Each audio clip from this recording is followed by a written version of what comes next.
Bonjour à toutes et à tous et merci de vous connecter pour ce webinaire. On va commencer d'ici quelques petites minutes, le temps que tout le monde puisse nous rejoindre. Vous étiez plus de 250 à vous être inscrits pour participer cet après-midi à notre session en ligne. Donc je laisse encore, du coup, on a pas mal de monde qui rentre, qui arrive sur le webinaire. Pour rappel, du coup, c'est un webinaire qu'on organise dans le cadre de notre démarche d'observatoire de la santé par les usagers, qui est donc organisé par France Asso Santé.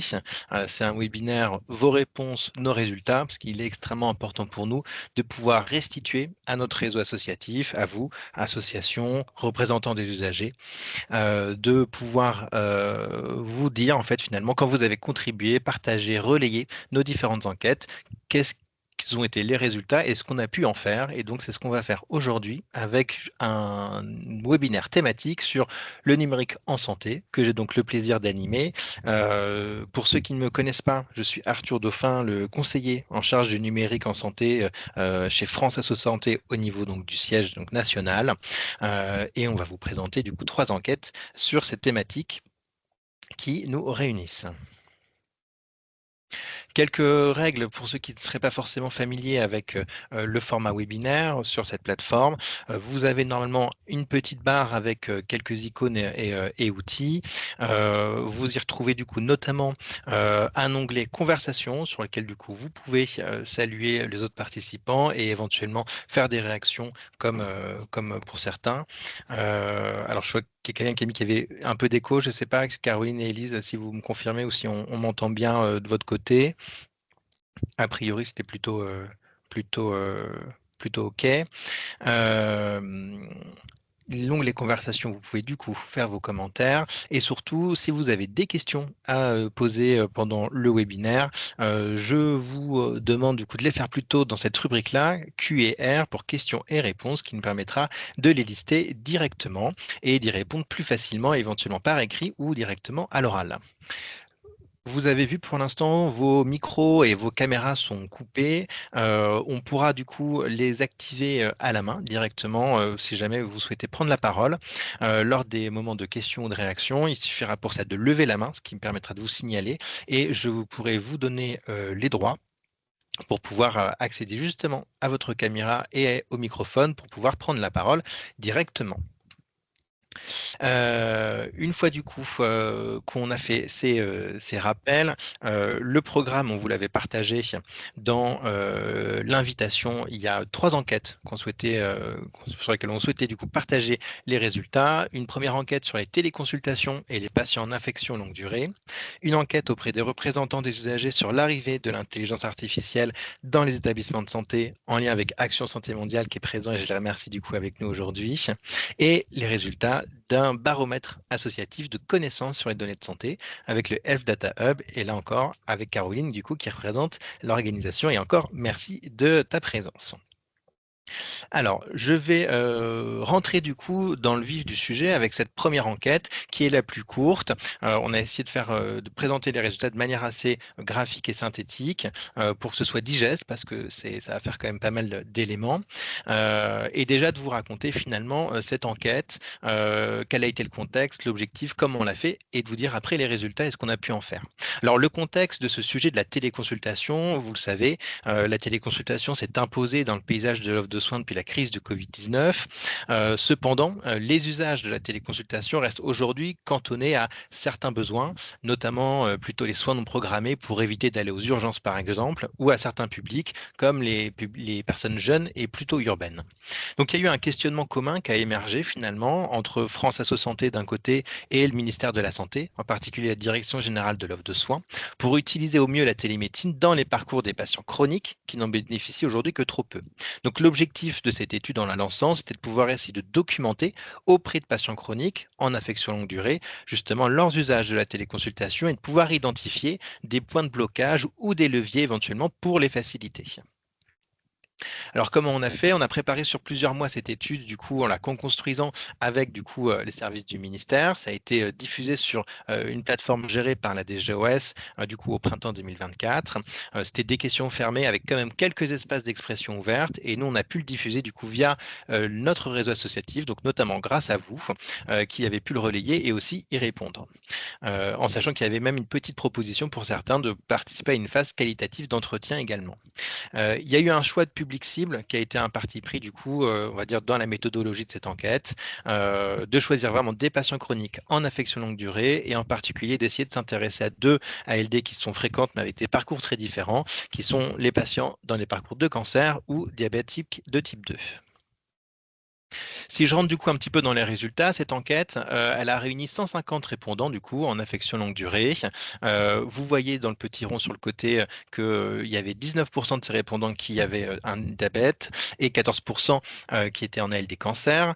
L'âge des répondants, vous le voyez sur le côté, était un petit peu varié, mais répondait quand même globalement, on va dire, à la pyramide d'âge de ces patients, donc quand même plutôt âgés. Et on voit qu'on avait quand même un certain nombre de répondants qui avaient même plus de 75 ans. Et c'était important quand même pour nous d'avoir cette diversité, parce que c'est vrai que l'âge peut être un facteur dans l'usage du numérique. Et justement, par rapport à la maîtrise du numérique, on leur a posé la question et 80% se disaient à l'aise avec le numérique et il y avait un taux d'équipement qui était du coup très important parce que la quasi-totalité avait un ordinateur, voire même du coup un smartphone. Ces répondants, c'était intéressant aussi qu'ils aient une diversité dans les profils, notamment dans les lieux de résidence, parce qu'on sait que c'est plutôt les personnes urbaines qui vont avoir recours à la téléconsultation.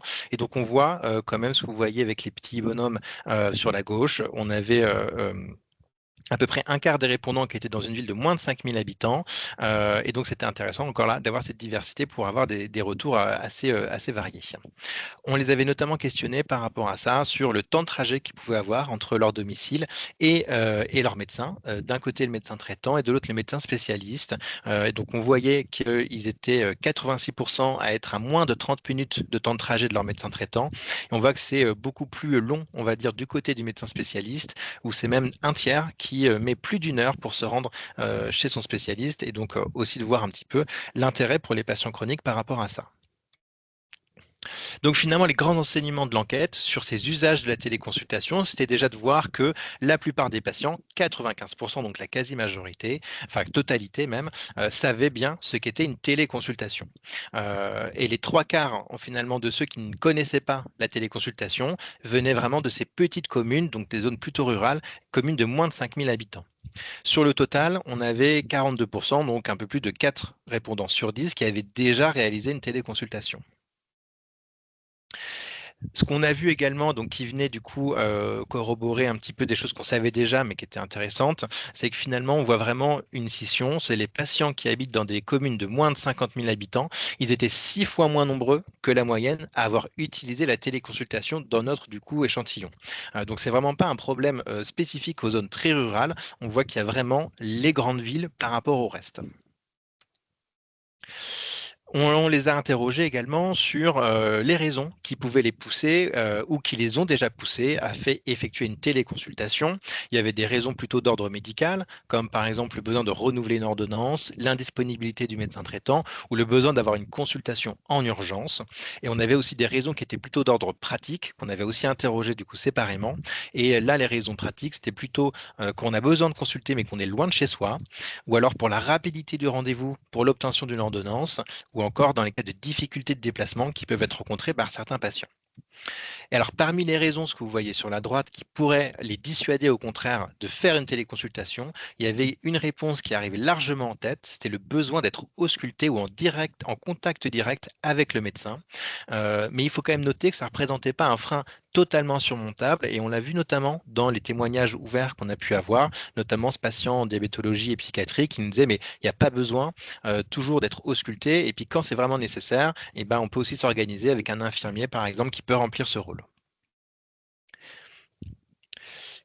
Pour finir sur les grands enseignements de cette enquête, nous, on était assez intéressés donc avec le ministère de savoir finalement sous quelles conditions ils prendraient plus souvent un rendez-vous en téléconsultation. Là, on s'est rendu compte que les patients, ils étaient quand même vraiment volontaires pour faire de la téléconsultation, mais en attente de propositions de leur médecin. Ce que vous voyez un petit peu dans les témoignages, je ferai plus de téléconsultation si je suis sûr de connaître mon médecin et qu'il comprenne bien du coup ma situation, si mon oncologue l'acceptait et si le cabinet médical de mon médecin traitant est équipé, s'il s'agit encore de mon médecin traitant ou quelqu'un, un autre spécialiste déjà informé de mes nombreuses pathologies chroniques, ou encore si cela était possible avec appel au 15 en cas d'urgence si on ne peut pas avoir de rendez-vous physique rapidement. Donc ça, c'était assez intéressant et je précise effectivement, vous pourrez retrouver la totalité du coup de ce rapport d'enquête en ligne et d'ailleurs, nous avons publié ce matin un article sur les assises de la télémédecine de l'assurance maladie dans lequel du coup on a publié ce rapport, puisque du coup, qu'est-ce qu'on en a tiré, qu'est-ce qu'on a fait finalement de ces constats, de ces chiffres? Bah, ça a alimenté une certaine, on va dire, prise de conscience. C'est-à-dire que sur les attentes des patients chroniques, de voir qu'ils étaient bien ouverts à l'usage de la téléconsultation et qu'en fait, ils étaient même demandeurs et surtout qu'ils étaient en manque de propositions par leur équipe de soins. Ça, c'est quelque chose qui peut paraître assez simple, mais en fait, c'était un vrai changement de paradigme, entre guillemets. C'est quelque chose qui avait pas du tout en tête du côté du ministère de la Santé et qui a vraiment permis d'alimenter les réflexions ensuite pour voir comment on pouvait atteindre les objectifs gouvernementaux qui sont notamment d'augmenter le recours de la télémédecine pour ces patients en affection longue durée. C'est quelque chose qu'on retrouve d'ailleurs dans les objectifs qui sont envoyés aux agences régionales de santé qui sont évalués sur ce type de critères-là pour l'année qui suit. Et donc, je l'ai dit, c'est des résultats qu'on a pu aussi porter à l'occasion des assises de la télémédecine qui ont été lancées le 27 juin, donc il y a une semaine, par l'assurance maladie avec la DGOS, donc le ministère de la Santé, et donc pour lequel vous retrouverez en ligne un article qu'on a publié en toute fin de matinée qui reprend ces résultats-là et qui détaille un petit peu plus. Ça clôture du coup la partie sur cette première enquête, je vous ai dit, qui était la plus rapide, et on aura le temps de revenir un peu plus sur du coup aussi les résultats des deux autres enquêtes sur lesquelles on prendra un peu plus de temps. Je regarde si vous avez des questions, n'hésitez pas. Je vois qu'il y avait une question notamment dans le chat euh, par rapport à pardon, je laisse rentrer des personnes qui étaient bloquées. Par rapport à la question du handicap, puisqu'effectivement, quand on perçoit du coup des revenus, on va dire, assez faibles, ou qu'on est des dépendants des allocations adultes handicapés, ça peut être difficile d'avoir accès à l'informatique. Alors, ce qu'on voit quand même finalement, globalement, c'est que, alors on ne les a pas interrogés sur le handicap effectivement dans le profil des répondants, mais on voit qu'ils étaient très majoritairement équipés et c'est vrai que c'était des chiffres qui étaient assez cohérents avec ce qu'on peut observer d'ailleurs par ailleurs, on va dire sur la population générale. Et donc nous, en fait, ça alimente un petit peu ce constat que c'est pas tant l'équipement informatique qui peut poser souci, même si on sait que il y a encore des endroits où les zones blanches ou des zones qui ne sont pas raccordées à la fibre, par exemple, où ça représente une vraie difficulté pour avoir accès au réseau et faire une téléconsultation ou de la télémédecine, mais que ça peut souvent être plus une difficulté par rapport à la maîtrise de l'outil, hein, finalement. On peut avoir un outil, une tablette, etc., mais avoir des difficultés à s'en servir, et c'est plus sur ça qu'on le voit. Et effectivement, c'est des résultats qui pourraient être affinés, on va dire, sur les personnes qui sont en situation de handicap, qu'on n'a pas du coup effectivement creusé là à l'origine dans le questionnaire qu'on avait transmis, du coup, parce que c'est vrai qu'il y en avait un focus vraiment patient en affection longue durée, mais évidemment, ça ne représente que, on va dire, une partie partielle, justement, des résultats. Alors, je regarde, ça c'était les questions qui étaient du coup dans la partie conversation. Je regarde. Il y avait une question sur est-ce que c'était pas une médecine au rabais à la va-vite et insécurisée. Alors, c'est pas forcément du coup ce qui remonte dans là les répondants, en tout cas les 150 personnes qui nous ont répondu. C'est pas tant, on va dire, une peur, on voit pas tant de peur, on va dire, de manque de qualité de la téléconsultation, même si on sait que selon la manière dont on peut y avoir accès, notamment quand on arrive par des plateformes en ligne avec des médecins qu'on ne connaît pas, etc., ça peut être le cas. Et c'est vrai que c'était intéressant parce que chez France Assos Santé, on défend vraiment depuis plusieurs années une télémédecine qui soit de proximité, territoriale et dans un exercice coordonné du parcours de santé au sens large. Et c'est justement ça qui est intéressant, c'est de voir que les patients, eux, ils ont envie que ce soit les médecins qui les connaissent, qui composent déjà leur parcours de santé, qui leur proposent la téléconsultation et que du coup, si c'est fait de cette manière-là, effectivement, on n'est pas dans un risque de médecine au rabais ou de va-vite. Et justement, ça peut même permettre d'avoir plus de réactivité dans le parcours de santé aussi. Je vois qu'il y avait une question sur les temps de trajet. Les temps de trajet, c'était tout temps enfin, tout mode de transport confondu, en sachant que je vous ai pas détaillé les chiffres là, mais on leur avait demandé s'ils se déplaçaient en train, en transport en commun, à pied, à vélo, en voiture, etc.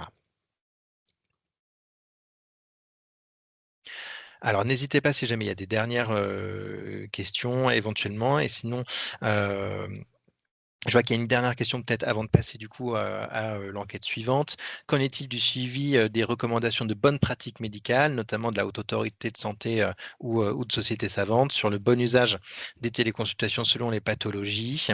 Euh, alors, effectivement, ce qu'on voit, c'est que il y a encore la palpation, on va dire, au sens de l'examen clinique. On a quand même pas mal de revues scientifiques maintenant, on va dire, qui ont permis de montrer que ça avait une part, on va dire, minime de manière générale dans le diagnostic, même si évidemment, il y a des cas où c'est indispensable. Et c'est là où effectivement les bonnes pratiques, notamment, doivent appuyer, et notamment les attentes sur la formation des médecins qui font de la téléconsultation pour savoir où s'arrêter et où la téléconsultation a ses limites.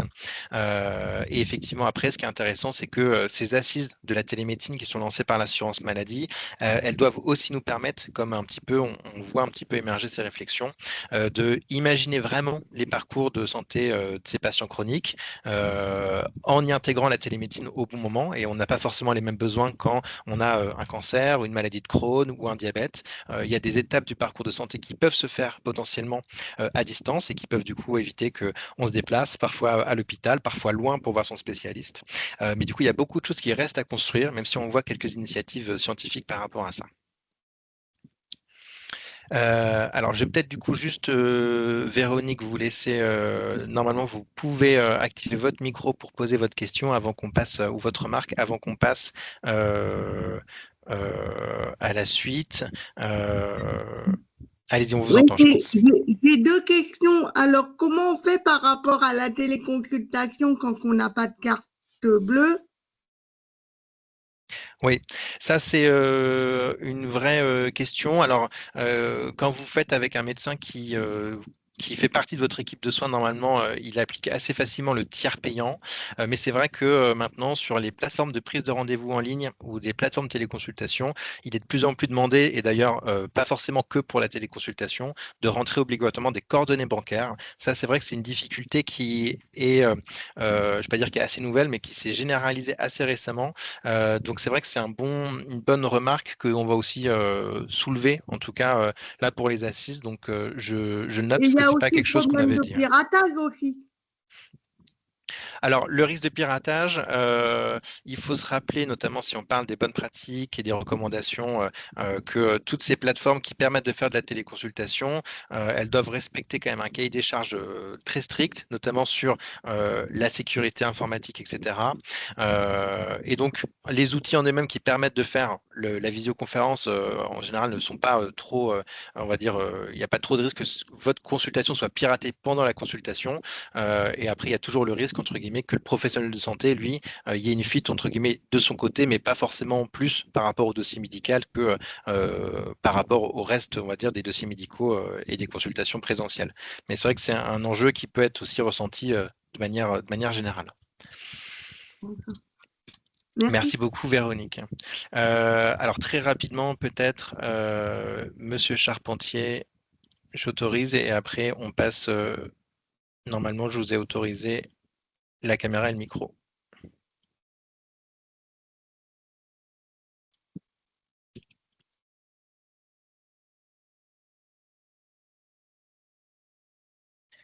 Mais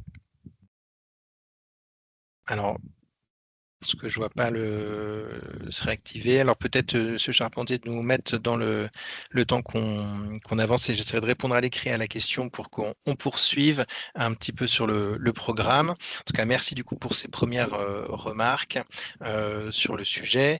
Et on va passer du coup au, à notre deuxième enquête du coup du jour auprès des représentants des usagers sur l'arrivée de l'intelligence artificielle dans les établissements de santé.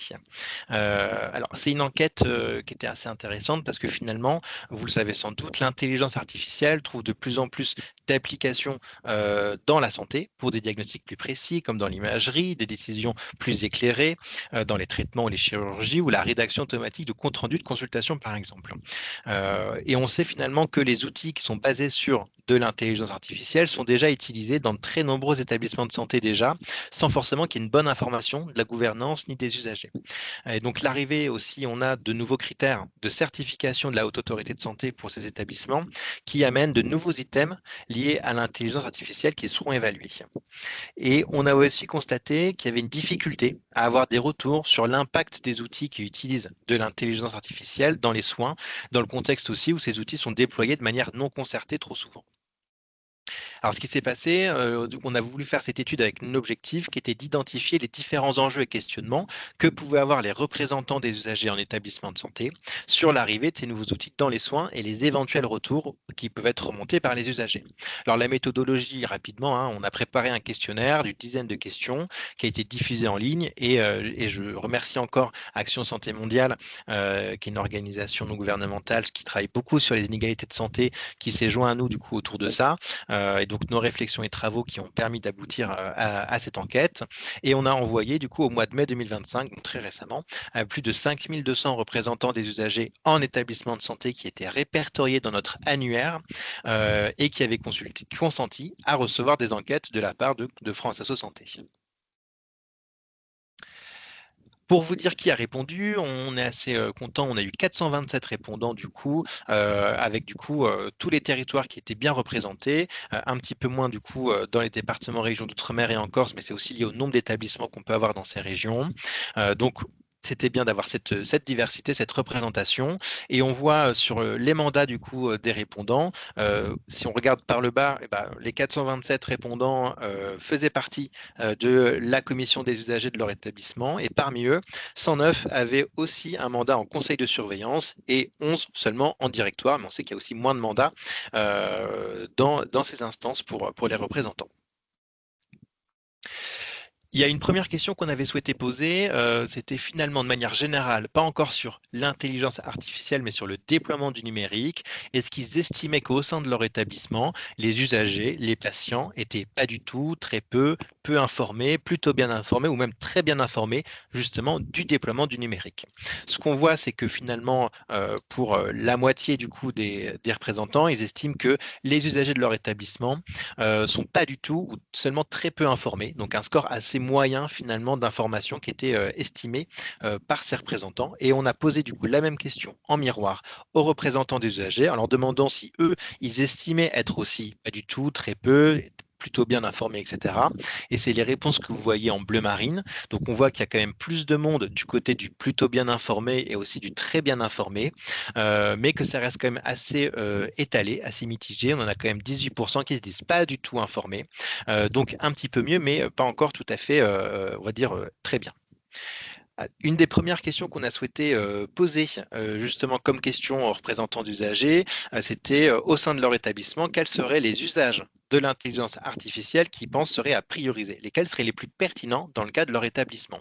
On leur a proposé du coup une petite liste d'applications courantes et fréquentes et il fallait qu'ils en choisissent 4 au maximum.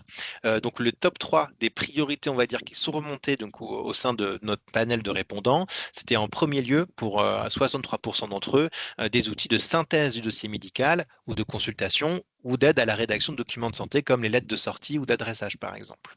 Juste après, on retrouvait les outils d'aide au diagnostic, comme dans l'imagerie ou la biologie, ou aussi l'optimisation des ressources. Notamment, on le voit de plus en plus pour organiser les plannings des soignants, l'organisation des services, etc. Si on regarde les autres items qui étaient mis à proposition et que vous voyez du coup dans l'ordre décroissant, venaient ensuite les outils qui permettaient d'automatiser les tâches administratives. 1 sur 3, donc 33%, avaient priorisé des outils de soutien aux patients, notamment dans le retour à domicile post-opératoire, des outils de robots pour chirurgie assistée, puis venait ensuite l'aide à la décision thérapeutique ou en dernier l'aide au triage aux urgences ou à l'orientation entre services.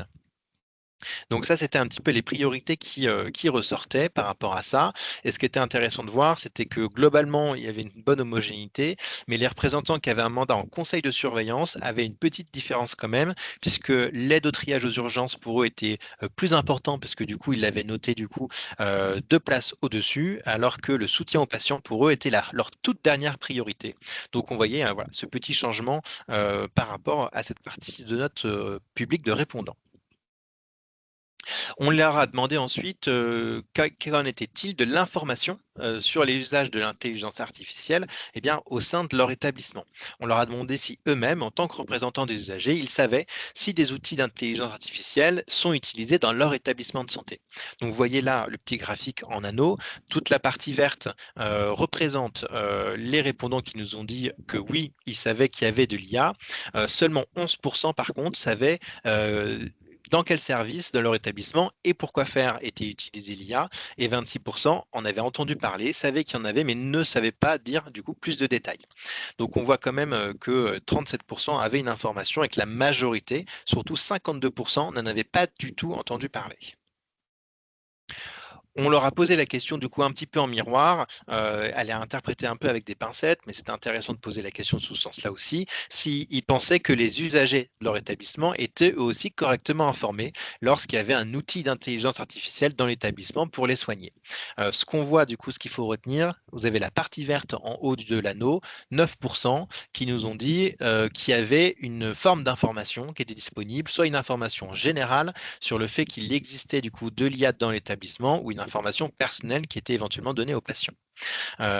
Donc, ce qu'il faut surtout retenir, je l'ai mis pour le rapport, on va dire, de total de résultats, mais c'est finalement que c'est vraiment 80% des répondants vont noter un manque d'information d'une manière ou d'une autre, et surtout 74%, donc presque les 3/4 des représentants, nous ont dit qu'il manquait vraiment un manque d'information générale, accessible, expliquant que de l'IA pouvait être utilisée.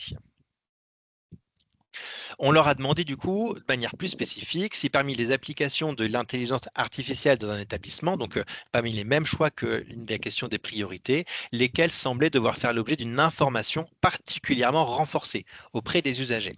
Et là, ce qu'on voit, c'est que pour 78%, ils nous ont signalé que l'aide au diagnostic, devait vraiment faire l'objet d'une information spécifique s'il y avait de l'IA qui était utilisée.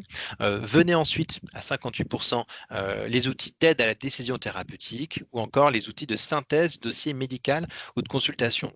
Alors, c'est intéressant parce qu'on se doutait que l'aide de diagnostic pourrait ressortir du coup assez fortement parce que ça a un impact très fort dans le parcours de santé du patient. Et on a souvent beaucoup d'errance diagnostique chez les patients chroniques, par exemple. C'était un peu plus surprenant de voir la synthèse du dossier médical ressortir dans les priorités, on va dire, d'information des patients. Et si on suit du coup les autres items qui étaient classés, on retrouvait ensuite l'utilisation des robots, le soutien aux patients, l'aide au triage aux urgences et les toutes dernières, du coup, priorités d'information. Ça, c'était un petit peu plus logique et entre guillemets attendu. C'était l'automatisation des tâches administratives qui touchent un petit peu moins directement le patient, tout comme l'optimisation des ressources, comme le planning des soignants. Ce qui était intéressant de voir, vous allez voir du coup là les couleurs un petit peu changées du graphique, l'ordre est le même, mais c'est juste pour comparer aux priorités d'usage qu'ils avaient identifiées avant et on voit qu'il y a vraiment cette différence entre priorité d'usage dans l'établissement et priorité d'information et ça montrait qu'il y avait du coup voilà, une vraie réflexion aussi au niveau du panel. Par exemple, vous voyez que l'aide à la décision thérapeutique apparaît en rose parce qu'elle était dans les dernières, ou en tout cas elle était dans vraiment la deuxième partie des priorités d'usage, mais elle apparaît dans les priorités d'information. Ça, c'était quelque chose d'intéressant aussi à noter. On leur a demandé du coup aussi aux représentants s'ils avaient des retours des patients et sur l'impact de l'intelligence artificielle dans leur établissement. Alors, on leur a demandé s'ils avaient eu connaissance justement de difficultés pour des patients et ils sont très très peu nombreux à nous avoir répondu oui. Et une grande partie nous a dit oui, mais il est quand même assez difficile de savoir avec certitude si l'intelligence artificielle était en cause. Et ça, c'est quelque chose qui est intéressant parce qu'on voit de l'autre côté, dans ceux qui nous ont dit qu'ils n'avaient pas eu connaissance de difficultés, bah, qu'il y en a quand même un peu plus d'un tiers qui ont dit on va dire, la réponse, on va dire, en miroir, non, pas de remontée, notamment parce qu'il est difficile de savoir si un outil d'intelligence artificielle a été utilisé. Donc on voit encore cette difficulté, beaucoup n'ont pas du tout de retour et pour une grande partie, on voit que c'est pas forcément facile de démêler et de s'approprier aussi ce qu'est l'IA et ce qu'elle peut faire. On les a aussi interrogés sur quelle action, entre guillemets, pour les représentants des usagers. Et donc, on leur a posé la question s'ils s'estimaient légitimes, finalement, en tant que représentants des usagers, pour aborder le sujet de l'intelligence artificielle au sein de leur établissement. Et là, on voit vraiment deux groupes se détacher dans notre enquête. Il y a un petit groupe minoritaire, donc 15% des répondants, qui expriment au moins un sentiment d'illégitimité, c'est-à-dire qu'on leur avait laissé choisir entre six réponses, et donc le sentiment d'illégitimité, ils avaient répondu au moins non, c'est un sujet qui est trop compliqué pour moi, ou non, je ne saurais pas à qui m'adresser pour faire le point ou poser des questions, ou encore non, il faut faire confiance et laisser ce sujet aux experts informatiques et médicaux. Donc on voit une petite minorité, ce qui était assez rassurant. On sait que les représentants d'usagers sont un public particulièrement engagé, donc c'était aussi important de voir si l'IA représentait une difficulté particulière. Et ce qui était intéressant, c'est que parmi ces 15%, il y en avait quand même 1 sur 3 qui exprimait aussi, en plus du coup un sentiment d'illégitimité, aussi d'autres motifs de légitimité, donc qui voyaient aussi du positif. Et si on s'intéresse du coup à l'autre gros morceau, du coup l'autre public, les 85 autres pourcents qui ont exprimé uniquement des sentiments de légitimité par rapport au sujet, là ils ont pu nous dire que oui, ils se sentaient légitimes pour porter les intérêts et les droits des patients sur l'information, le consentement, la qualité des soins, etc. Légitime, oui, pour participer en tant que représentant à des comités, notamment traitant des questions éthiques avec d'autres parties prenantes. Ou encore, oui, notamment s'ils pouvaient être formés sur l'impact de l'IA dans les soins à l'échelle de leur établissement.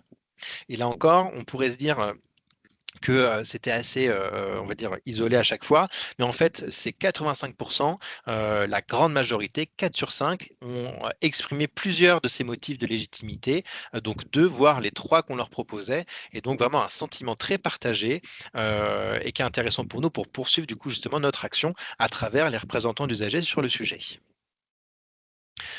On leur a ensuite, en dernière question, demandé si en tant que représentant d'usagers, quels sont les risques finalement qui craignent le plus pour les patients qui sont dans leur établissement par rapport à l'utilisation de l'intelligence artificielle. Il y a un trio de tête du coup qui revient, qui n'était pas non plus très surprenant. Il y a toujours ce qu'on entend énormément, c'est la perte de la relation humaine de soins. Viennent ensuite le risque de la diminution de la place du patient et de ses choix dans ses décisions de santé, ou encore l'impossibilité de dialoguer avec un humain, que ce soit pour des questions administratives ou vraiment de soins. Il y avait ensuite du coup un petit groupe ou un petit peu moins du coup entre la moitié et un tiers du coup des répondants avaient répondu ça. Ils craignaient ensuite l'opacité des décisions prises à partir des recommandations de l'IA, la difficulté des recours des patients en cas d'erreur, le non-respect des droits fondamentaux ou encore les risques sur la confidentialité des données personnelles utilisées par les outils d'IA. Et en tout dernier, et ça c'était un petit peu plus surprenant, finalement vraiment une minorité qui nous disaient qu'ils avaient peur de la discrimination dans l'accès aux soins ou de l'augmentation des erreurs médicales. Et on va en discuter du coup un petit peu dans la partie bilan ensuite. Donc ça clôture un petit peu les chiffres qu'on a eu dans cette enquête, mais on a aussi eu du coup pas mal de témoignages qu'on a pu faire remonter, donc vraiment ce que des représentants nous ont dit par rapport à tout ça, que j'ai regroupé un petit peu par thématique. On a quelques retours qui c'était assez rare, mais qu'on a quand même pu avoir, d'erreurs potentiellement graves qui étaient déjà dans les établissements et liées du coup à des outils d'intelligence artificielle. Et là, on parle énormément, à chaque fois les exemples parlent du coup de l'aide au diagnostic dans l'imagerie, ce qui est aussi assez logique parce que c'est un des usages les plus répandus aujourd'hui dans les établissements et qui va concerner très directement du coup le patient. Et donc avec potentiellement des risques d'erreur diagnostique, du retard du coup de traitement, etc. Vous aurez accès du coup au témoignage complet. Du coup, ensuite, on mettra tout le rapport, notamment sur notre extranet, il sera mis à disposition. On avait aussi des remontées, par exemple, à des erreurs dans les comptes rendus de consultation, par exemple, à l'hôpital. Je vous lis juste le dernier, avec un compte rendu d'hospitalisation qui mentionnait une rate de taille normale, alors que le patient, on lui avait enlevé la rate plusieurs années auparavant. Donc voilà, une erreur manifeste qui ont des conséquences potentiellement moins graves, mais potentiellement, il peut quand même y avoir du coup un impact pour le patient selon les cas. Ce qui était très intéressant aussi à travers cette enquête, c'était de voir qu'on avait des représentants d'usagers qui étaient vraiment quand même mobilisés. Ils étaient nombreux, vous avez été nombreux à nous dire que vous aviez demandé du coup de faire une présentation au sein de la commission des usagers, que ça fasse partie de l'ordre du jour, que vous êtes allé voir les directions des établissements. Et donc ça, c'était assez riche, on va dire, d'enseignements. Et du coup, ça venait vraiment illustrer finalement ce côté légitimité qui était ressorti dans une des questions du coup que je vous ai présentées.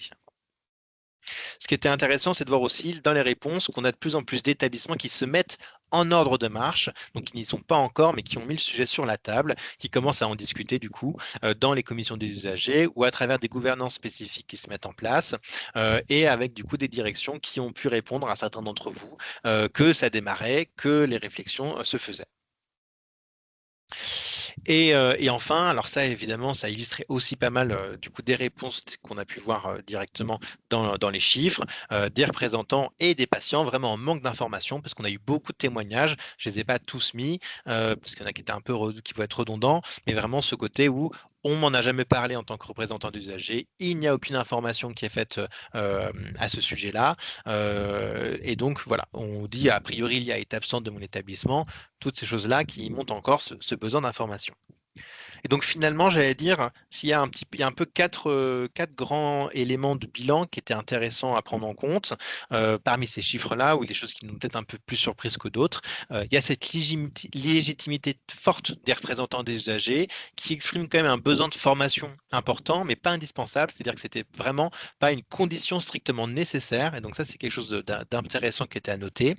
On voyait que cette information générale sur l'IA dans les établissements, elle manque cruellement. Et ça, c'est vrai que c'est quelque chose qu'on avait anticipé et qu'on souhaitait faire voir ressortir et objectiver. Et c'est le cas auprès des usagers, mais aussi auprès des représentants d'usagers qui ne sont pas assez impliqués par leur gouvernance. On a vu, ça c'était intéressant aussi, des éléments pour appuyer des demandes sur l'information individuelle qui seraient à renforcer, notamment selon certains cas d'usage qui sont plus critiques, mais aussi sur les outils de synthèse médicale qui n'étaient pas quelque chose qu'on avait forcément anticipé de notre côté. Et puis des craintes sur la relation humaine, ça c'est quelque chose qu'on avait anticipé. Et par contre, c'était pas la peur d'avoir plus d'erreurs médicales, mais c'était surtout des inquiétudes sur leur résolution, c'est-à-dire sur les difficultés potentielles de recours pour les patients qui seraient concernés. Donc c'est intéressant aussi d'avoir un petit peu cette finesse de retour. On a pu, pour la valoriser ces résultats, notamment les partager auprès de la Fédération hospitalière de France pour éclairer les travaux actuels du coup que cette organisation fait au sein avec les établissements de santé sur l'arrivée de l'IA. Et on a publié une fiche action que je vous remettrai du coup en lien et qu'on a mis à disposition à la fin du questionnaire pour les répondants. Comment s'intéresser quand on est représentant d'usagers à l'intelligence artificielle avec quelques étapes qu'on proposait pour pouvoir agir dans l'établissement voilà, de manière assez visuelle et synthétique pour pouvoir du coup aussi aider les représentants qui souhaitaient s'y atteler. Donc, ça conclut un petit peu les chiffres et un petit peu les premiers éléments de bilan.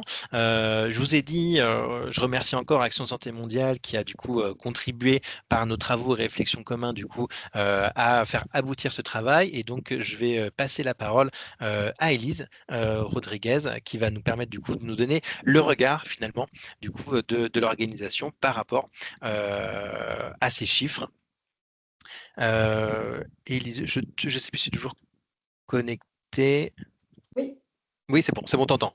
Je voyais très plus, c'est bien. pour ça. Merci. Merci beaucoup, Arthur, pour cette présentation. Bonjour à tous, je suis Élise Rodriguez, je suis directrice du plaidoyer d'une organisation qui s'appelle Action Santé Mondiale et qui est engagée maintenant depuis 2 ans sur regarder en fait l'utilisation progressive, croissante et très accélérée de l'intelligence artificielle dans le secteur de la santé.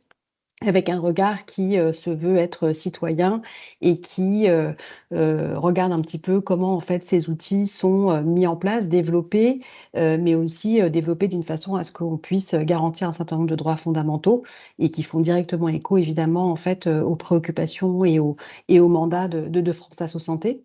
Arthur, effectivement, nous a communiqué les résultats de l'enquête. On avait pas mal échangé ensemble sur le questionnaire et d'essayer effectivement de pouvoir faire un peu un point d'étape sur où en est en gros la connaissance en fait autour de l'utilisation de ces outils dans les établissements de santé.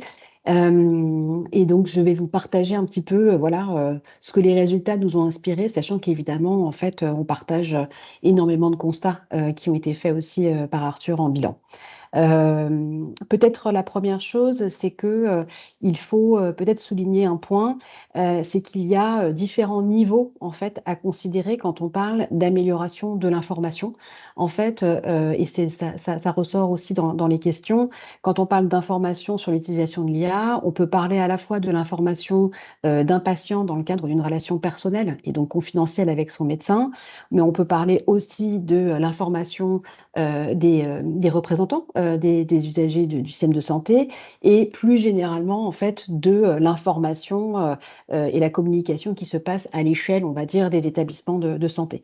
Et donc voilà, il y a quand même plusieurs échelles à considérer et ça a un impact sur éventuellement, et je vais y revenir, sur le type d'action à mettre en œuvre en fait pour pouvoir répondre à ce manque quand même généralisé d'informations à différents niveaux.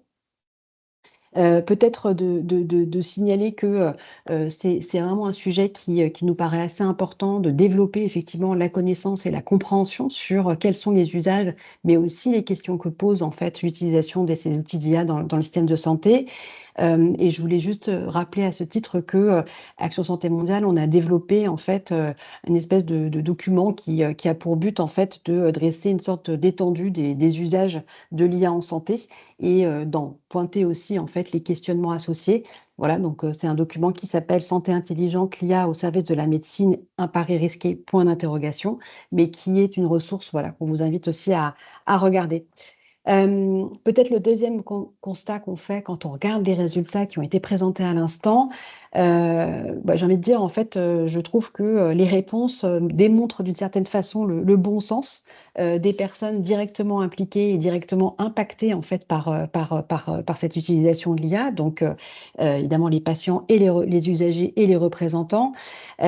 Pourquoi du bon sens? Parce que quand on voit les pourcentages, sur, les différents, points où, comment en fait, en gros, ces usagers et ces représentants sont conscients des enjeux et des risques, hein, en tout cas des questionnements. En fait, on a, les enjeux liés à l'aide au diagnostic, à la décision médicale et à la question de la synthèse des dossiers, patients qui revient en fait très fort, dans les pourcentages et en l'occurrence, sur ces types d'usages, il y a effectivement une littérature qui est, importante et qui démontre que, des questions se posent et qu'il faut absolument effectivement continuer à sécuriser aussi l'utilisation de ces outils-là.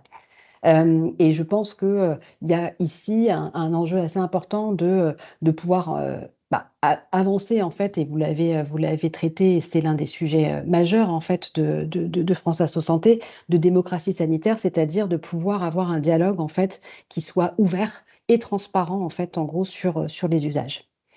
Hem, le troisième point, qui nous a frappés, c'est qu'il y a, d'une certaine façon, on observe en fait et je parlais d'accélération, en fait aujourd'hui, ça fait déjà quelques années, mais il y a une accélération majeure en fait sur l'utilisation de l'IA en santé qui prend, bien des aspects et qui se décline dans de nombreux, comment dire? Aspects du parcours de soins. Et quand on regarde, les chiffres sur une proportion très importante, en fait, des représentants qui n'a jamais entendu, parler de problèmes liés aux usages, ou qui, voilà, se déclarent, en fait, en gros, pour l'instant, en fait, encore, peu informés, on se dit qu'il y a vraiment un énorme problème, en fait, sur la circulation des informations et aussi la collecte d'informations, notamment en lien avec, potentiellement, des erreurs ou des problématiques, en fait, qui ont pu remonter.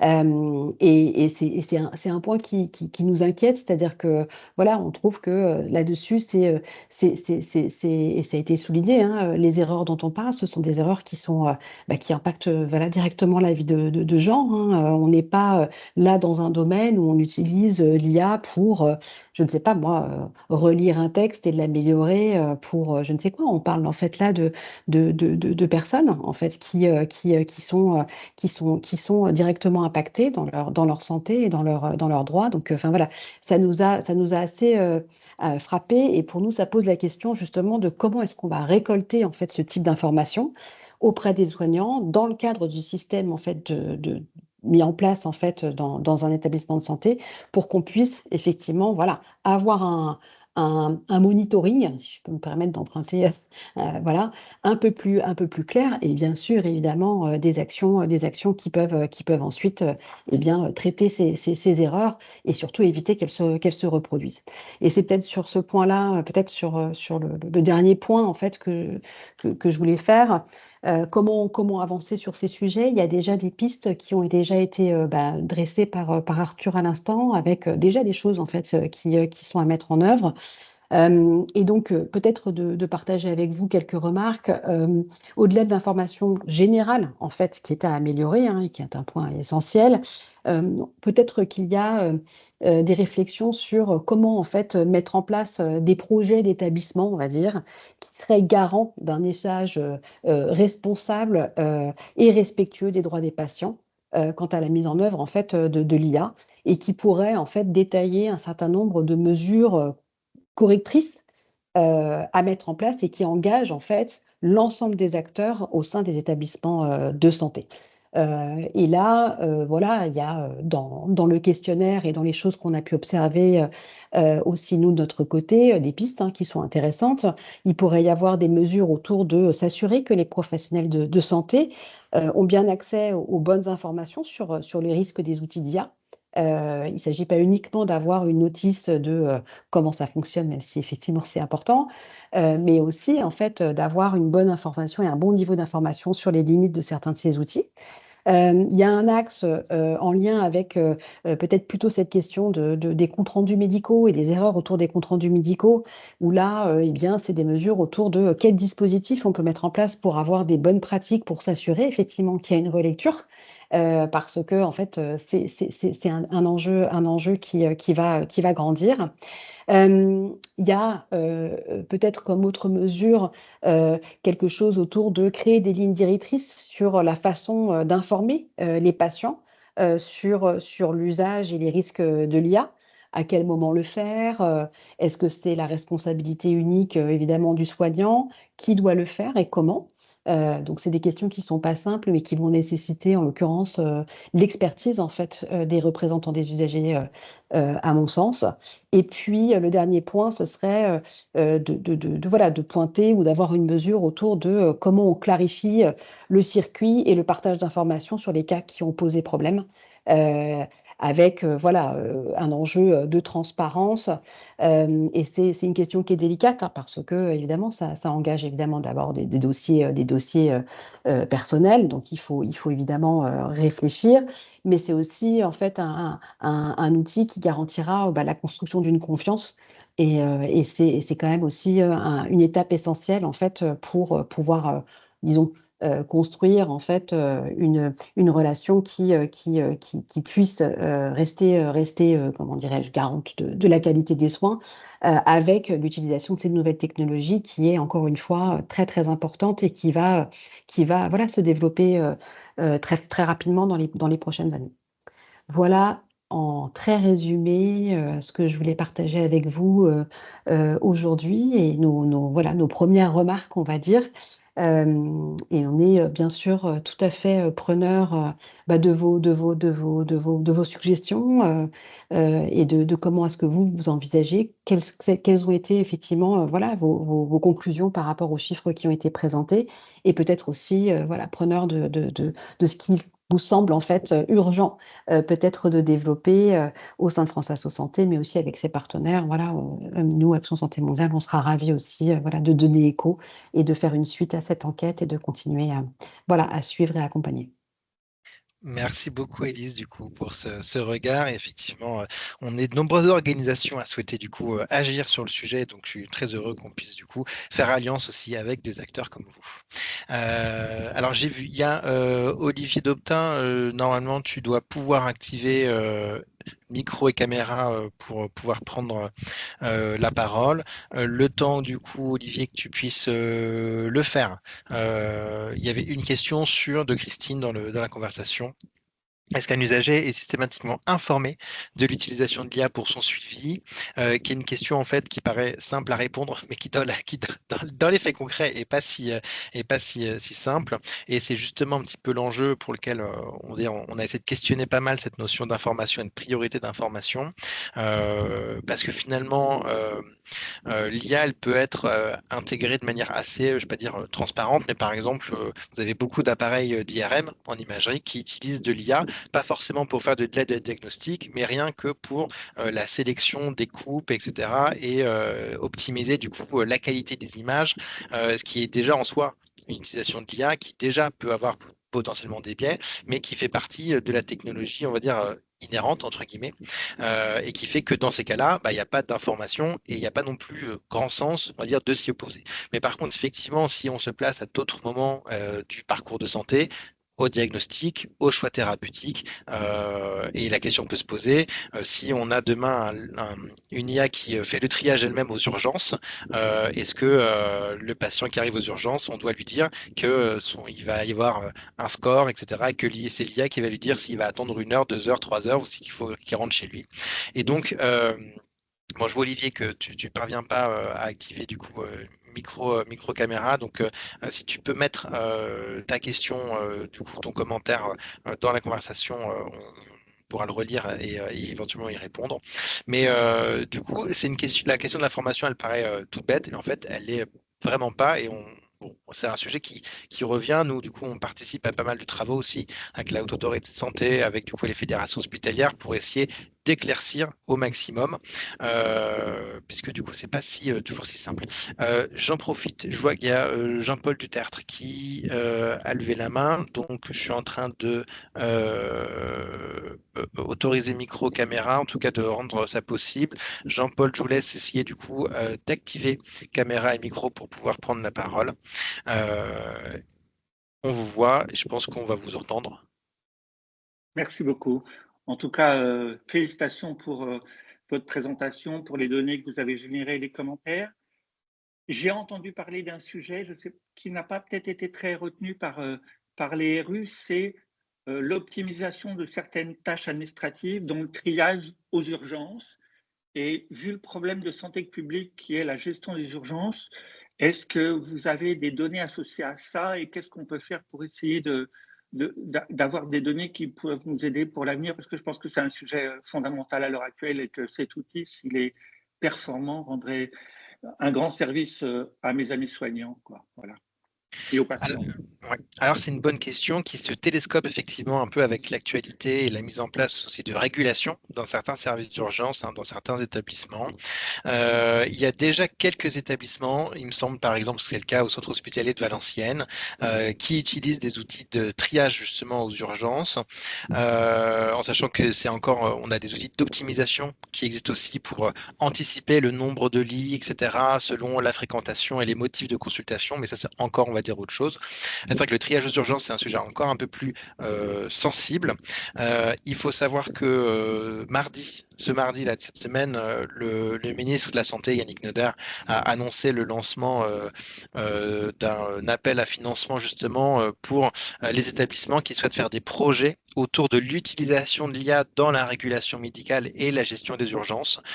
Donc on va en tout cas se rapprocher aussi des services concernés avec qui on travaille déjà, hein, mais sur ce sujet pour voir comment on peut intégrer aux réflexions aussi de tout ça les représentants des usagers et de suivre au plus fort, on va dire, effectivement, ces usages qui vont du coup être testés.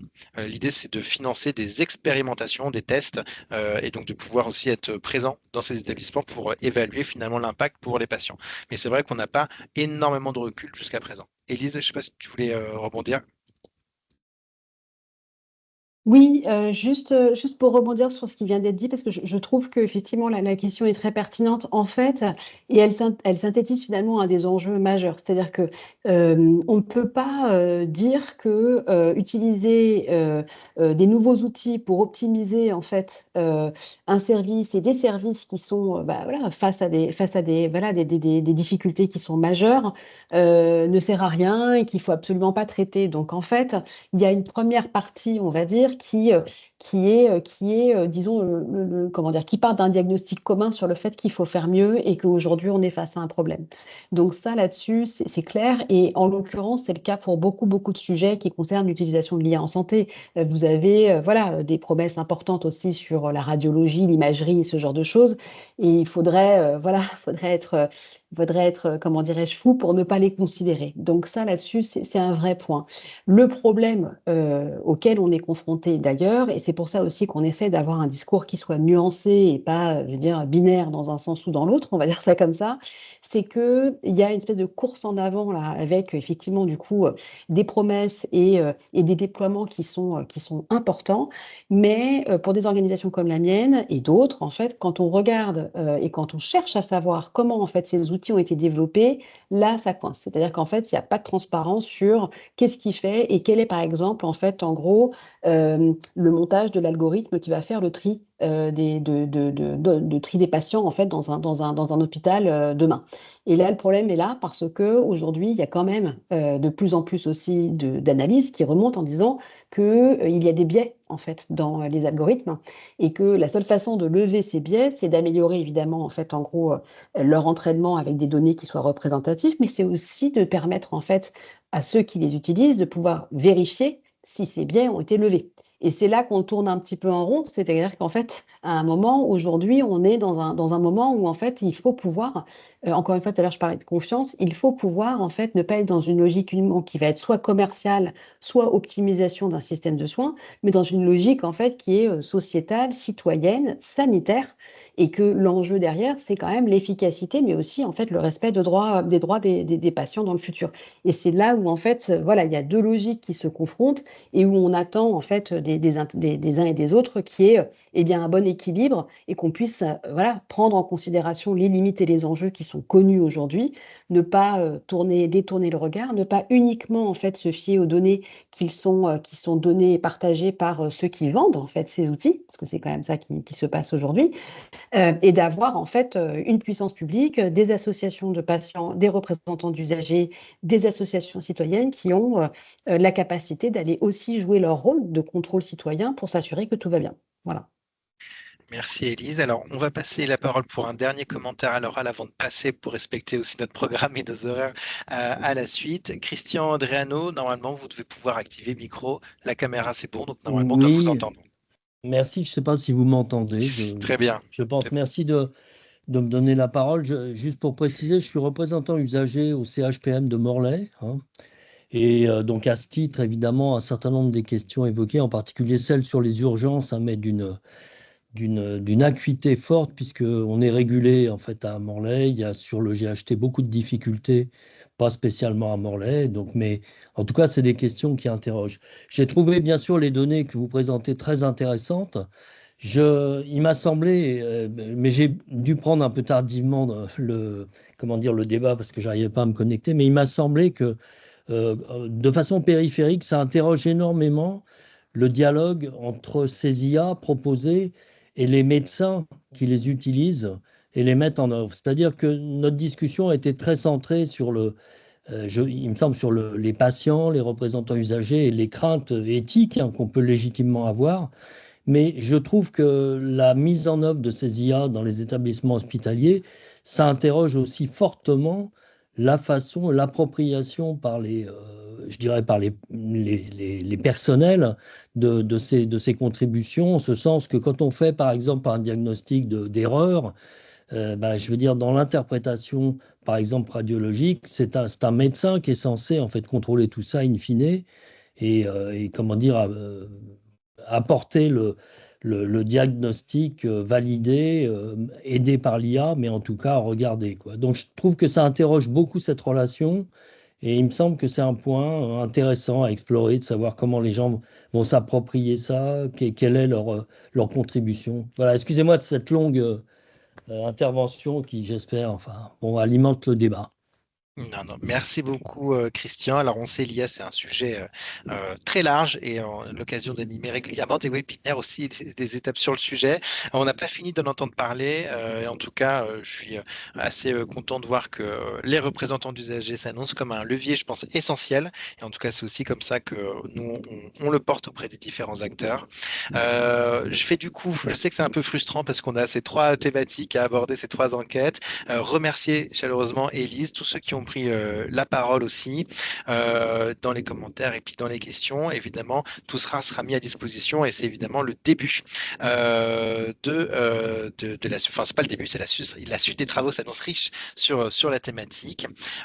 Et donc, je vais avoir le plaisir de poursuivre du coup dans notre programme et d'aborder encore une autre thématique. On a parlé de télémédecine, on a parlé d'intelligence artificielle. C'est très logique qu'on parle aussi de données de santé finalement. Tout ça, c'est un petit peu aussi un continuum. Et donc de passer sur la présentation du baromètre associatif de connaissances sur les données de santé avec le Health Data Hub et Caroline Guyot, que je remercie d'être présente avec nous. Alors, ce baromètre, je vais faire le même exercice que tout à l'heure, vous expliquer quel est le contexte de ce projet, vous rappeler que France Asso Santé est membre du Health Data Hub, qui est la plateforme nationale des données de santé, et participe à de nombreux projets d'information et de sensibilisation des citoyens et des usagers de la santé sur les données de santé et leurs usages. Il faut se rappeler que le Health Data Hub mène également de nombreuses actions d'écoute et dialogue citoyen pour mieux comprendre les perceptions sur ces sujets, en partenariat notamment avec France Asso Santé. Alors, dans cette démarche, il y a un projet qui est né, qui est un projet de baromètre de connaissance des données de santé et qui a été lancé avec différents partenaires. Donc, évidemment, le Health Data Hub, mais aussi la CNIL, la délégation ministérielle du numérique en santé, Paris Santé Campus, évidemment France Asso Santé et également avec le soutien de l'adresse au ministère. Et l'idée, c'était de pouvoir interroger de manière récurrente les Français justement sur la question. Donc l'objectif finalement de l'étude, c'est pouvoir documenter auprès d'un panel représentatif de Français leurs connaissances sur les données de santé et leurs usages pour la recherche et d'avoir une base de comparaison au fil du temps pour contribuer à l'évaluation notamment des actions qu'on pouvait mettre en place pour informer et sensibiliser les citoyens. Et l'idée, et c'est ça qui va faire l'objet du coup de la présentation spécifique du coup aujourd'hui, d'y associer un volet spécifique au monde associatif pour documenter les différences éventuelles avec la population générale de ce public qui est quand même particulier et de pouvoir alimenter justement nos travaux pour améliorer leur sensibilisation, leur information, voire même leur formation par France Asso Santé et le Health Data Hub. Du coup, Caroline, je vais peut-être te laisser déjà dans un premier temps réagir un petit peu rapidement par rapport un petit peu à la manière dont on a mis en place tout ça. Oui, oui, tout à fait. Merci beaucoup. C'est vrai que pour redonner un petit peu de corps et de pourquoi finalement cette enquête pourrait éventuellement sortir un petit peu du lot, il y a plusieurs choses à prendre en compte.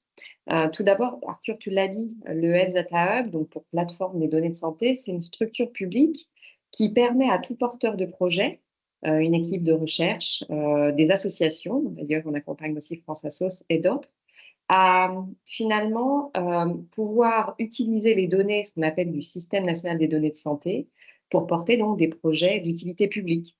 Donc, on va utiliser les données, même les réutiliser, les données donc, qui existent déjà, c'est pour ça qu'on parle de réutilisation, pour répondre à des questions, différentes questions, ça on pourrait évoquer quelques exemples, et qui améliorent donc la connaissance, mais pas seulement, qui peuvent aboutir à évidemment beaucoup de bénéfices. Celui qui est le mieux connu, c'est l'affaire Mediator. En fait, vous connaissez certainement donc, cette histoire, soit parce que vous avez été d'une façon près ou de loin concerné, soit parce que vous avez vu le film ou toute l'actualité. Et quand on s'est demandé si ce médicament pouvait être finalement délétère pour la population, une des solutions, c'était d'aller dans le système national des données de santé, de réutiliser les données existantes et de trouver des réponses, ce qui a été le cas, puisqu'en moins de 10 jours, on a pu effectivement montrer qu'il y avait des effets délétères de l'utilisation de ce médicament. Tout ça, cette histoire-là, pour vous raconter quoi? Pourquoi on fait un baromètre de connaissances sur les données de santé? Souvent, il y a des sondages qui existent, c'est-à-dire un coup de sonde sur l'opinion ou la connaissance éventuellement, mais elle n'existe pas sur le sujet des données, que les gens ont. Souvent, les sondages, c'est des sondages de perception. Puis vous allez le faire sur un groupe de personnes, mais vous ne leur redemandez pas chaque année de quoi il s'agit.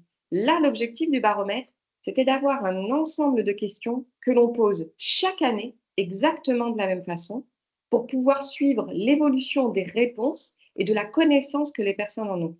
Les baromètres, c'est des outils méthodologiques d'une certaine façon hyper utiles, complémentaires des études de sondage, hein, extrêmement complémentaires, mais extrêmement importants pour les institutions, à la fois pour mieux connaître et comprendre la société civile, savoir, parce que là, comme tu l'as dit, c'était auprès, et on va le voir, je crois, juste après, d'un échantillon de 2000 personnes représentatives de la population française, mais c'est aussi parce que ça permet d'orienter nos propres actions en interne de communication, de sensibilisation, de formation. C'est-à-dire que vous pouvez faire tout ce que vous voulez, mais si vous n'avez pas un indicateur de la façon dont les gens font évoluer leurs connaissances, comment vous pouvez être réflexif pour les propres actions que vous menez en interne. Donc voilà, c'était un petit peu la philosophie et peut-être, on a très peu de temps, mais je voudrais quand même mentionner un point, tu l'as dit tout à l'heure, c'est en partenariat avec beaucoup d'autres institutions. C'est pour nous, moi je viens moi-même du monde associatif, j'ai fait plusieurs années notamment à la Fédération française des diabétiques, et j'avais retenu une chose hyper importante, c'est est-ce que les institutions publiques peuvent se mettre ensemble pour porter des projets communs, que chacun n'ait pas son étude de son côté, que chacun n'ait pas que son étude avec ses propres questions. Bien sûr, chacun peut faire ce qu'il veut à sa façon, ça n'empêche, mais d'avoir des projets communs, c'est extrêmement important pour penser les sujets en commun. Et finalement, ce baromètre, c'est aussi un moyen, un artefact, ou je ne sais pas comment on pourrait dire, un objet intermédiaire, une excuse, pour le dire autrement, qui permet en fait à ces structures de fédérer et de faire ensemble une action commune et d'aller dans le même sens au sujet de l'information et de la communication, ce qui est extrêmement important et qui, on ne va pas vous le cacher, a pris quelques années pour pouvoir enfin se mettre d'accord sur ce baromètre. Et Arthur, tu vas pouvoir déployer un petit peu quelques exemples. J'espère qu'ils seront parlants pour vous.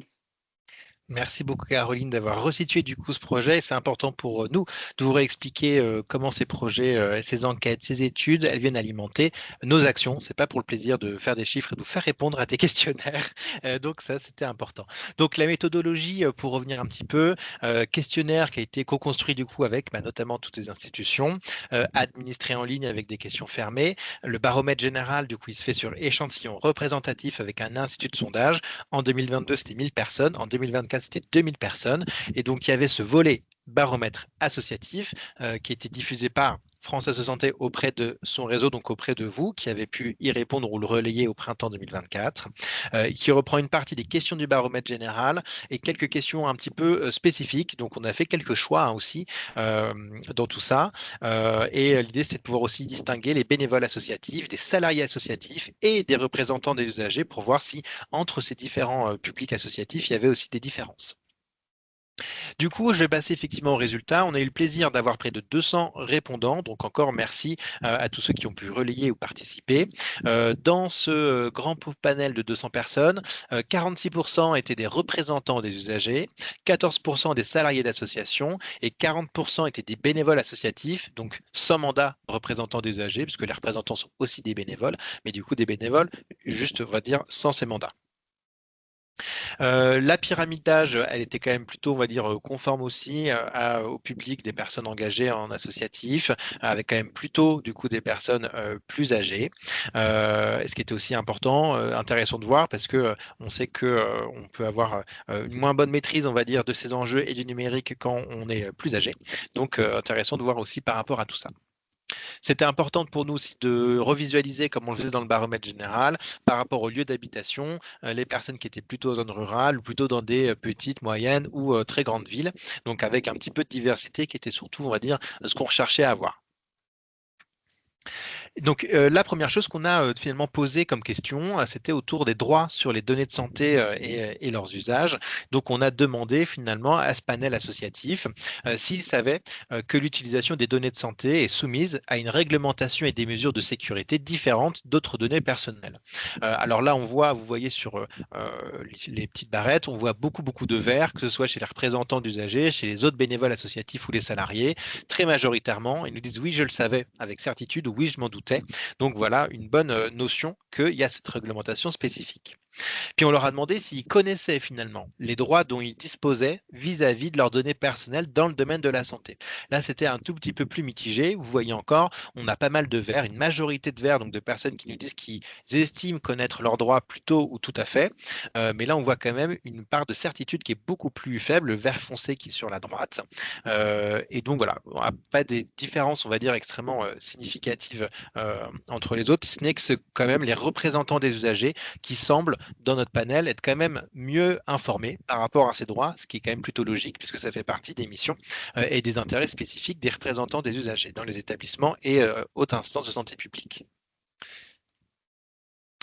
Ce qui est intéressant de voir, c'est que si on compare du coup ce qu'il y avait dans le baromètre sur la population générale, du coup, si on compare, on va dire un peu les résultats, on se rend compte dans la population générale, 40% disaient plutôt connaître leurs droits et 13% disaient tout à fait connaître leurs droits. Et donc on voit qu'on est un petit peu du coup au-dessus de ces chiffres-là pour le panel associatif. Et ce qui est intéressant, c'était de voir que dans le baromètre de la population générale, c'était les jeunes qui disaient mieux connaître leurs droits. Et je vous ai dit, nous, on a un public qui, au contraire, a une pyramide des âges un petit peu beaucoup plus vers les âges élevés et qui, du coup, montre bien qu'ils ont, on va dire, cette connaissance, on va dire, plus forte, ou en tout cas qu'ils estiment l'avoir. On leur a demandé aussi une question, alors c'est pas dire que c'est une question théorique, mais finalement, qu'est-ce qu'ils pensaient de l'identité des personnes? Est-ce qu'elle est toujours rattachée aux données de santé? Puisqu'on parle souvent de mes données sont partagées, mon identité l'est-elle aussi finalement? Et donc là, on leur a posé la question, d'abord, est-ce qu'ils pensaient que leur identité personnelle, nom, prénom, numéro de sécurité sociale, était rattachée à leurs données de santé pour les soigner, pour le soin. Donc là, vous avez un petit radar, vous allez voir. Et donc là, on voit que les réponses, elles tendaient vraiment beaucoup vers la réponse de oui, systématiquement. Et donc à chaque fois qu'ils sont soignés, les données de santé contiennent leur nom, prénom ou numéro de sécurité sociale. Et ce que vous voyez, mais vous le verrez sur la slide d'après, la réponse, elle était à peu près la même en bleu pour les bénévoles salariés associatifs que en rose pour les représentants des usagers. Et on a posé du coup la même question, mais du coup en miroir. Non plus du coup, est-ce que c'était pour le soin, mais du coup là dans le cadre de la recherche, est-ce que dans la recherche, est-ce qu'ils pensaient que leur identité personnelle était rattachée à leurs données de santé? Là, on voit que les réponses sont beaucoup plus éparpillées et on voit qu'elles ne sont pas tout à fait les mêmes entre les représentants des usagers et le reste du panel associatif. Une majorité des représentants d'usagers disent oui, mais pas toujours ou pas directement. On en a 40% qui nous disent même non jamais. Et on voit finalement que les autres bénévoles, l'autre partie du panel, est quand même un peu plus incertaine, avec 15% qui disent oui systématiquement, presque un quart qui dit bah, je ne sais pas du tout, en sachant que du coup la réponse, entre guillemets, est plutôt le oui, mais pas toujours ou pas directement, mais on y reviendra plus loin dans une autre question qu'on leur a posée par la suite. Du coup, on leur a demandé, il y avait cette question sur est-ce que leur identité est rattachée? Et finalement, une question s'est rendu compte aussi d'expérience que tout le monde ne savait pas forcément où étaient nos données de santé. Donc là, on leur a posé la question. Il y avait 5 endroits où vous pouvez avoir, on va dire, les données de santé. Vous voyez au milieu, par exemple, on leur a dit, est-ce que vous savez que c'est dans le dossier médical chez le médecin? Enfin, est-ce que vous pensez qu'elles sont dans le dossier médical chez le médecin? Là, une grande majorité, 86%, disent oui. Lorsque vous consultez chez le médecin, mes données vont dans le dossier médical. En fait, c'est presque du coup presque un petit peu peu finalement par rapport à la réalité. On leur vient ensuite du coup mon espace santé. On a quand même du coup 71% du total des répondants qui identifient bien que si on va chez le médecin, on peut avoir nos données dans mon espace santé. Et là, on voit avec des représentants des usagers qui sont encore plus sensibilisés à ce sujet-là, puisqu'ils sont 79% à le dire. Il y a quelque chose qu'on entend souvent, c'est mon dossier médical est sur ma carte vitale. Et ça, on voit 45% du panel, on va dire, hors représentants d'usagers l'a affirmé, 37% des représentants d'usagers nous l'ont dit aussi, alors que c'est faux, la carte vitale ne contient pas de données de santé, elle ne contient pas votre dossier médical, juste des informations d'identification pour l'assurance maladie. Il y avait la question des plateformes de rendez-vous en ligne. J'ai vu que ça faisait l'objet notamment d'une question tout à l'heure dans la conversation. Et là, seulement 22% de notre panel au total nous ont dit qu'ils identifiaient que leurs données de santé après un rendez-vous pouvaient être sur une plateforme de rendez-vous en ligne. C'était mieux chez les représentants des usagers, 37%, parce qu'il faut savoir effectivement que ça peut tout à fait être le cas et qu'on peut avoir tendance du coup un petit peu à négliger cet aspect-là. Et puis on leur a demandé, la dernière partie, est-ce que vous savez que quand vous consultez votre médecin, vos données elles peuvent être collectées, enregistrées à l'assurance maladie pour le remboursement des soins. Et là, on a encore une petite différence. 70% des représentants d'usagers estiment enfin, le savent, et c'est à peine un peu plus de la moitié des bénévoles associatifs, alors qu'effectivement, c'est bien le cas. Donc ça, c'était intéressant d'avoir un petit peu ces différents chiffres et on a posé un petit peu la question pareil en miroir. Là, c'était dans le cadre du soin, c'était quand on va consulter chez le médecin et finalement, on leur a posé la question, est-ce que vous savez quand vous allez chez votre médecin que potentiellement, il peut y avoir des données enregistrées et collectées pour la recherche? Et là, on leur a posé deux questions. Est-ce que vous savez que ça peut être le cas à l'hôpital? Est-ce que vous savez que ça peut être le cas du côté de l'assurance maladie? Et là, on voit que il y a 36% du coup de notre panel qui identifiait que leurs données de santé pouvaient être collectées à l'hôpital pour la recherche, seulement 25% du côté de l'assurance maladie. Et on voit là encore que les représentants d'usagers sont un peu mieux, on va dire, informés de ces possibilités-là. Ce qui n'est pas non plus totalement surprenant, mais quand même on est sur des chiffres relativement faibles et c'est intéressant aussi pour aiguiller nos actions, comme on l'a dit avec Caroline, et pour renforcer aussi cette information. Et ce qui était intéressant de voir, c'était que finalement, ces personnes-là, elles étaient assez, je ne vais pas dire pas rares, à avoir conscience qu'elles pouvaient à la fois être à l'hôpital ou à la fois être à l'assurance maladie pour la recherche. C'était moins d'un sur deux, 43% avaient répondu les deux réponses, qui sont deux réponses vraies. Et c'est vrai que sur notre panel total, du coup, ils étaient 42% à avoir cité au moins un de ces deux endroits où pouvaient se trouver leurs données de santé. On leur a ensuite demandé une question qu'on retrouve dans le baromètre général. Savez-vous que les données de santé, anonymes ou non anonymes, peuvent être utilisées pour la recherche? Donc la première question, on leur a dit, les données de santé qui sont anonymes, est-ce que vous savez qu'elles peuvent être analysées par des chercheurs pour développer les connaissances en médecine? Alors là, on a fait un petit peu, on a réparti entre les différents représentants d'usagers, bénévoles ou salariés associatifs, mais ce qu'il faut voir, c'est que globalement, il y en a quand même une majorité qui nous dit oui, je le savais, oui, je m'en doutais, et quand même une grosse portion, 40% du total, qui nous dit oui, je le savais, avec certitude.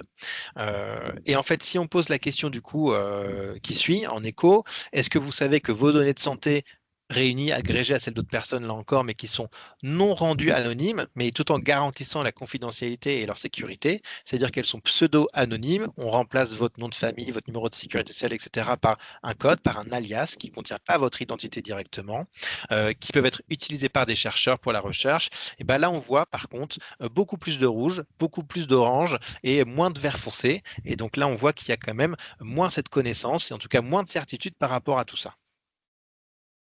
Et justement, on voit dans notre baromètre, quand ils sont 73% à dire savoir que les données anonymes peuvent être utilisées pour la recherche, on passe à seulement 46% qui nous disent le savoir quand c'est le cas des données pseudonymisées, donc qui ne sont pas totalement anonymes et qui ne contiennent pas pour autant l'identité directe.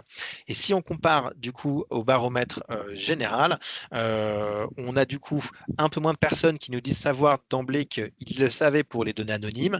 Et par contre, on a moins du coup cet effet, on va dire, de diminution quand on passe à la question des données pseudonymisées. Alors je te disais, ça a coupé un petit peu sur le texte.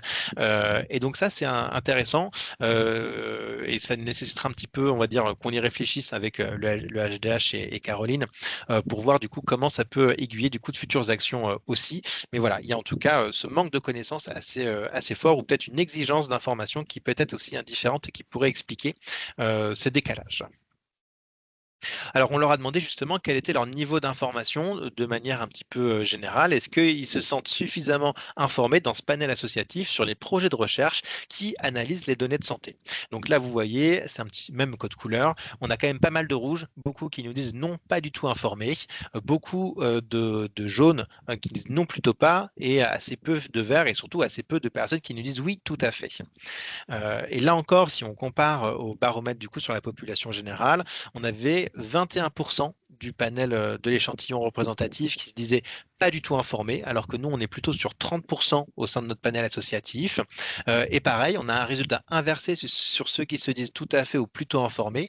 Ils étaient 32% dans le baromètre de la population générale, alors que nous, on est à 20% dans notre baromètre associatif. Donc voilà, une vraie différence et qui pourrait du coup, notamment, l'hypothèse aussi être mise, on va dire, entre guillemets, sur le compte de l'exigence d'information que peut avoir le public associatif par rapport à tout ça, et donc du fait qu'ils attendent aussi peut-être davantage d'informations finalement que le public général. Alors, le bilan un petit peu qu'on peut faire, c'était qu'on avait des résultats assez complémentaires finalement grâce aux différentes réponses et au relais, pour confirmer qu'il y avait globalement une information meilleure des représentants des usagers en particulier, mais notamment du coup sur les droits et sur l'utilisation des données anonymes, mais qu'ils avaient le sentiment finalement d'être moins informés sur les données pseudonymisées et sur les projets de recherche qui utilisent les données. Ce qu'on a vu quand même aussi qui était intéressant, c'est qu'il y avait beaucoup de confusion finalement ou de méconnaissance sur là où sont ou où vont leurs données de santé et une connaissance ou une conscience, on va dire, assez hétérogène des bases de données qui peuvent exister pour la recherche, qu'elles soient liées aux hôpitaux ou à l'assurance maladie par exemple.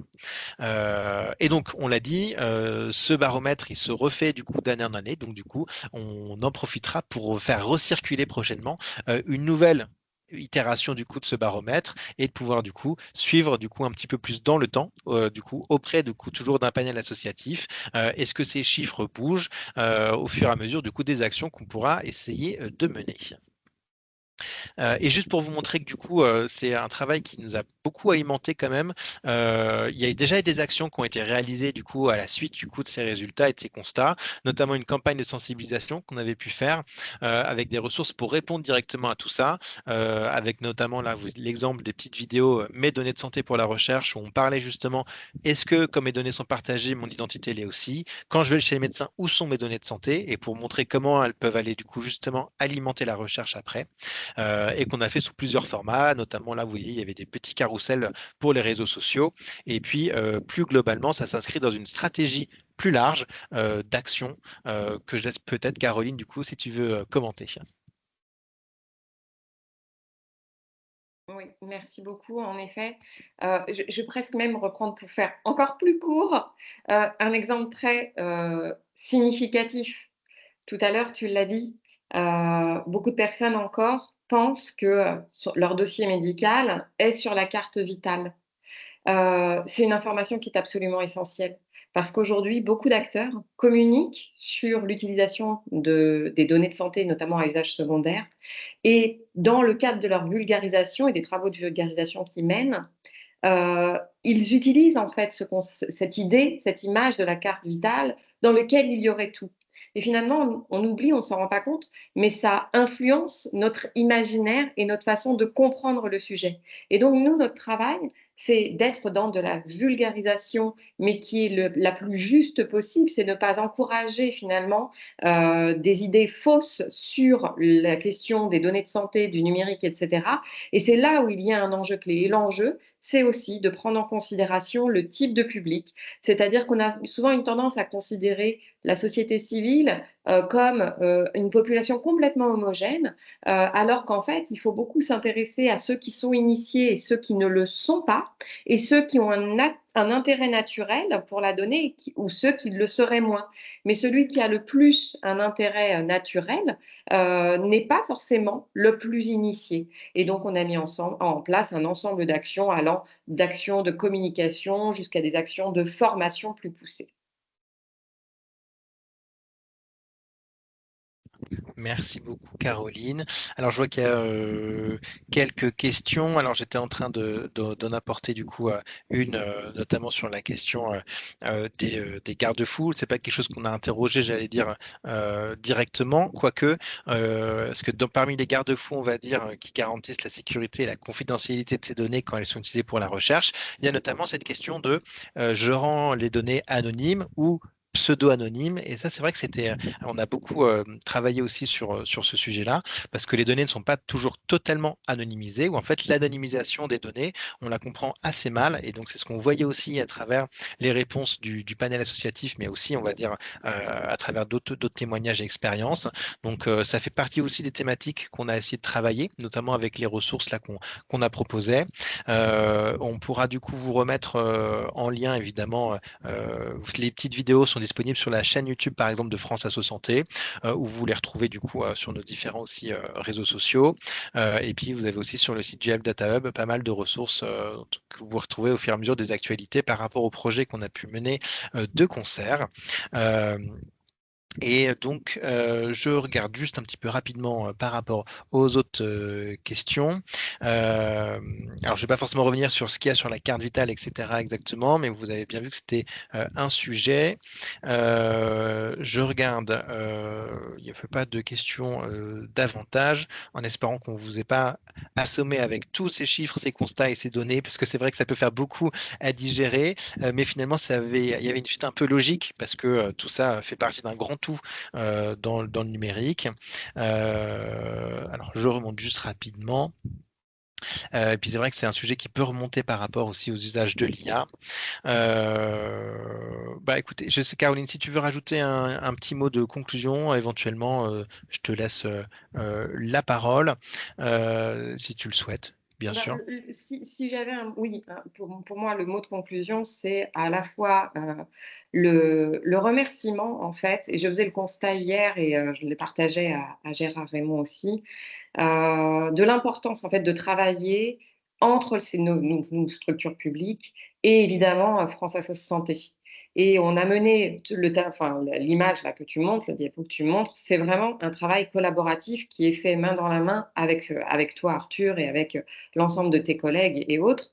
Et c'est absolument un indispensable. Et je le dis presque en signal d'alerte parce que on va beaucoup parler par-ci et là des sujets d'éthique, d'information, etc. Mais c'est souvent des sujets qui sont quand même perçus comme un peu secondaires, alors qu'avec toi, on est convaincu au contraire, et ça reboucle avec une question qui a été posée précédemment, à l'importance en fait de sensibiliser l'ensemble des personnes sur ces sujets-là.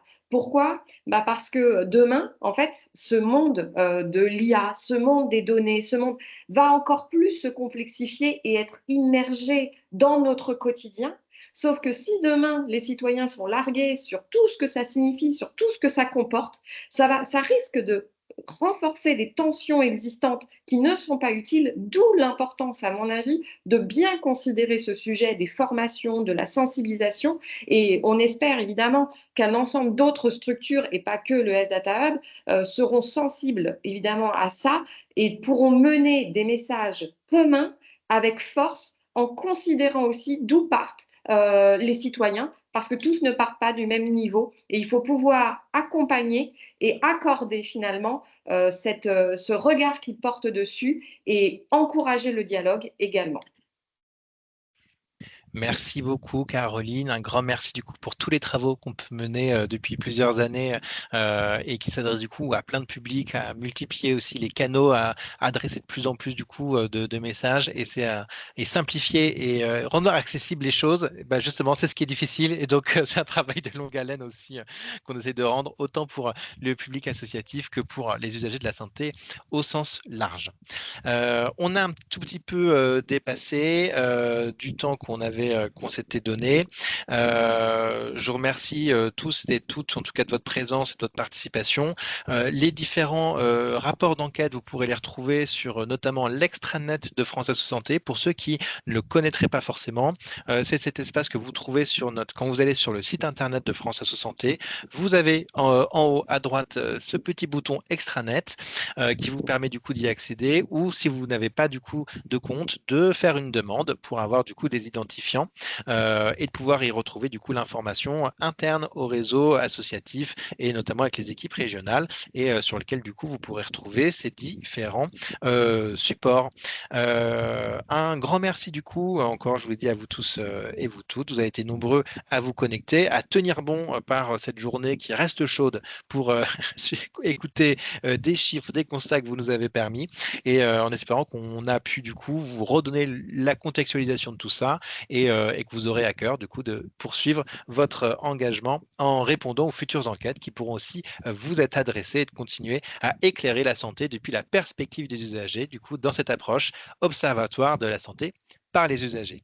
Encore un grand merci à vous tous et toutes et très bonne journée et vous pourrez retrouver le replay du coup de ce webinaire très prochainement.